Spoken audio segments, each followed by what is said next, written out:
Hello students, welcome to Sacred Hearts online computer class. I'm your computer teacher Himani Messi, and today we are going to continue our fourth chapter, more on Access 2013. In this class we will learn about creating a query using the query design. So there are few steps which we are going to follow to create a query through the query design. So step 1 is click query design in the query group on the create tab. जो create tab में query group होता है उसमें हम query design पर click करेंगे. Step 2 the show table dialog box appears where you choose table. Click the table on which you wish to run a query and then click on add or adjust. Double click the table. Now अब हम क्या करेंगे, show table पे click करेंगे और जो भी table हमको ऐड करनी है जिस पे हमारी क्वेरी बेस्ड होगी उसको हम सिलेक्ट करेंगे और उसको सिलेक्ट करने के बाद जो फील्ड्स हैं उनको हम ऐड करेंगे. Now step 3 click on close when you finish adding the table. उसके बाद हम अपनी टेबल को क्लोज कर देंगे. Then step 4 the query design screen appears. Here you will select the field to be include in the query by using one of the following ways. अब हमारे जो क्वेरी डिज़ाइन था उसमें हमारी स्क्रीन ओपन हो जाती है. यहाँ पे हमारा क्या है कि जो हमने फील्ड्स हमने सिलेक्ट की थी वो सारी इंक्लूड हो जाती हैं. अब यहाँ से हम जो फील्ड्स हैं जो हमें अपनी क्वेरी में इंक्लूड करनी है हम उनको सिलेक्ट कर सकते हैं. तो there are few ways. First is double click the field. It will be placed in the first vacant column of the grid.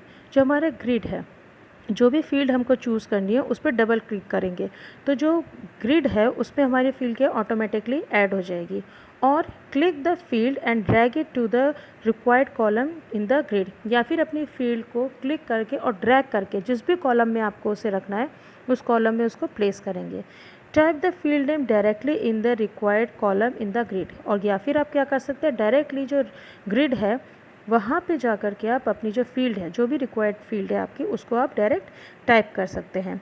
Double click the asterisk to include all the columns to the field. या फिर जो आपके asterisk mark है उस पर आप double click करिए और जितनी भी आपकी फील्ड्स हैं वो सारी एक संग आपके ग्रिड में इंक्लूड हो जाएंगी. Now move on to further steps. This image shows that after selecting the fields from the employment details table, your field will be shown like this. Means आपने कितनी 4 फील्ड सिलेक्ट की हैं और वो इस समय सब शो हो रही हैं.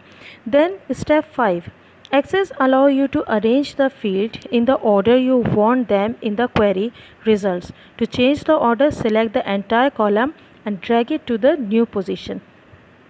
जो क्वेरी होते हैं क्वेरी डिज़ाइन में आपको ये फ्रीडम होती है कि आपका जो सीक्वेंस है जो डिस्प्ले ऑफ फील्ड्स है उसको आप चेंज कर सकते हैं. उसके लिए आपको क्या करना होगा, जो भी आपका डिज़ायर्ड कॉलम है जिसे आपको मूव करना है न्यू प्लेस पे उस पूरे कॉलम को आप सिलेक्ट कीजिए एंड देन उसे ड्रैग करके जिस भी कॉलम के नेक्स्ट में आपको चाहिए वहाँ ला करके ड्रॉप कर दीजिए. तो आपकी जो कॉलम की सीक्वेंस है जो फील्ड्स की सीक्वेंस है वो आपकी चेंज हो जाएगी. मीन्स आपकी क्वेरी आपके डिज़ाइन के अकॉर्डिंग वहाँ पे डेटा को डिस्प्ले करेगी. Then step 6 to hide one or more columns clear the show check box of those columns. Look at the figure given below. Right ये जो फिगर यहाँ पे दे रखा है इस फिगर में क्या है कि जो आपकी फील्ड्स थी वो सारी फील्ड्स पे शो जो था वो चेक था, सारी फील्ड्स विजिबल थी. लेकिन आप चाहते हैं कि पर्टिकुलर क्वेरी में पर्टिकुलर फील्ड जो है वो विजिबल नहीं होनी चाहिए, वो हिडन हो जाए. तो आप सिंपली कुछ नहीं करना होता है, सिर्फ जो चेक बॉक्स है उनको अनचेक कर दीजिए. उस पर क्लिक करिए वो अनचेक हो जाएगा और जब आपकी क्वेरी का डिज़ाइन कंप्लीट होगा क्वेरी का रिजल्ट शो होगा उसमें वो फील्ड डिस्प्ले नहीं होगी. Then step 7 choose the field to sort by and choose ascending or descending from the corresponding sort box. Here we have chosen salary as the sort field and descending as the sorting option. Now अब आपकी query को आप किस order में sort करना चाहते हैं हम उसको डिसाइड करते हैं. हमारे पास दोनों ही ऑप्शंस होते हैं, असेंडिंग और डिसेंडिंग. जैसे यहाँ पे इमेज में दिया है यहाँ पर सैलरी को जो फील्ड है उसको मेन फील्ड सॉर्टिंग फील्ड लिया गया है और सैलरी के बेसिस पे पूरी क्वेरी को सेट किया जाएगा. तो यहाँ पे इन्होंने पहले फील्ड सिलेक्ट करी सैलरी जिस पे हम सॉर्ट करेंगे अपनी क्वेरी को और फिर इन्होंने सिलेक्ट करा descending means highest to lowest. जिसकी सैलरी सबसे ज़्यादा होगी वो सबसे ऊपर और जिसकी सबसे कम होगी वो सबसे नीचे वो डेटा डिस्प्ले होगा. Then step 8 In the criteria of salary field, type more than or equals to 20,000 so that only the records of employees having salary equal or greater than 20,000 are displayed.